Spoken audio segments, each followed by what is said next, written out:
Garrison, how do you get all your guns? You're poor. You know you can't afford all these guns. And the answer to your questions is, you're right. What I like to do is I like to go to yard sales, and I like to penny pinch wherever I can. And do I have a deal for you today? This is the Game Face SMG. Now I got this for $20, making it the cheapest airsoft AG on the market. Flea market. So if I can fix this, this will be the cheapest airsoft AG on YouTube. See if we can get her done. Okay, just to prove that the gun isn't working right now and is still a boneyard gun, I'm going to be putting a battery in the stock and I'm going to see if it shoots. It's the first thing you always want to do when you're testing if a gun's boneyard, is that if it actually shoots. And then you'll know if it's a problem with the gearbox, the wires, or the hop-up or whatnot. As you can see, nothing is happening. Absolutely nothing. Okay, so to save time, I'm going to be showing you where all the screws are that you need to take the gun apart. So they're all right there, so get a close look before we move on to the video. Okay, with all the screws taken out, we can see the internal of the gun. So we got the wires, we got the gearbox, and we got the barrel and hop-up unit. So what I'm going to be doing first, I'm going to be trying the wires again. Okay, so that didn't work. Still have a feeling it's not a problem with the gearbox and stuff because it all looks good and I checked it out. So I'm going to be taking a D battery. I'm going to be plugging it up, putting it up there. I tested it to make sure it was working before that. And we're still getting nothing. Okay, so it's either a problem with the gearbox or I'm just being stupid with the wires. I'm almost positive that it's not with the gearbox and more the wires. So I got a voltage meter. So I plugged the battery into the stock wires and I tested it out. And sure enough, it's working. So we know it's somewhere up here with the wires. So now I'm starting to think it may be the motor, as that's the problem. So right now I'm unplugging the wires to the motor to plug them into a spare motor I had lying around to one of my version 3 gearboxes. So got the first wire out. These were really stuck in there, so if you have the same gun and you're having these problems, you're gonna have to pull really hard on them to get them out because they're stuck in there.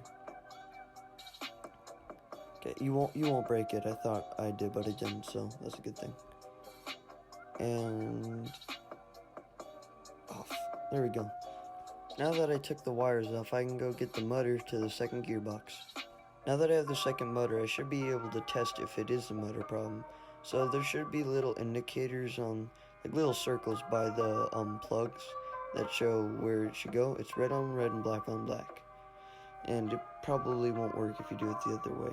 I haven't tested it because I listen to instructions, so bad things don't happen most of the time. But before you want to do that, you're gonna wanna, before you plug the battery and whatnot, you're gonna wanna get a casing or something to put over it, because there's sparks that come out of the gearbox, and you don't want those sparks to go everywhere.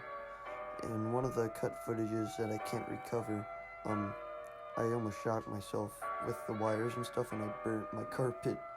Okay, so I'm going to be using Sean's hand grip for his AK version 3, so if it does indeed work, I don't blow anything up. Okay, so, motor is in the hand grip, okay, plugging in battery, and nothing. So, the motor and the gearbox are fine, so it has to be the wires at this point, or something else that I just missed. Though this Thompson AEG isn't like any I've ever seen, it uses little plates to conduct electricity, which I think is kind of weird. But hey, whatever you gotta do to make a cheap gun that people can afford. So what I'm going to be doing is I'm going to be replacing that. So I'm taking out the plates right now out of their sockets and I'll see if it's the connections. So I'm gonna put them on the plates again and see if I get anything. Okay, do not try this at home, or if you want to you can. And it works. That was indeed the problem, the wires. I am smart. Yes, you can agree, agree. There's no other option. I am smart. Okay, so now that we figured out the problem, let's try and fix said problem. Yeah, so that original thing about me being smart, yeah, it didn't work. I tried to tape the two plates together, it failed.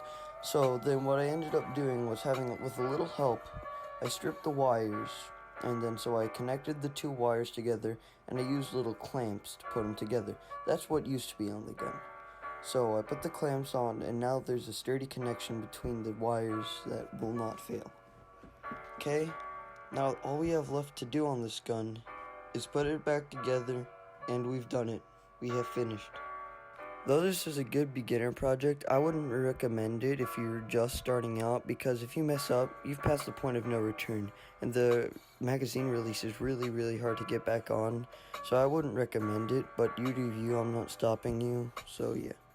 Once again, this is where all the screws are on the gun. There's like 2 more where the stock ends up top, so yeah, I don't feel like having an hour of footage of just me taking off screws, so you're welcome. I'm gonna just tell you this right now, please never do what I just showed you and stop the picture on. That's really stupid of me, and I apologize, not really.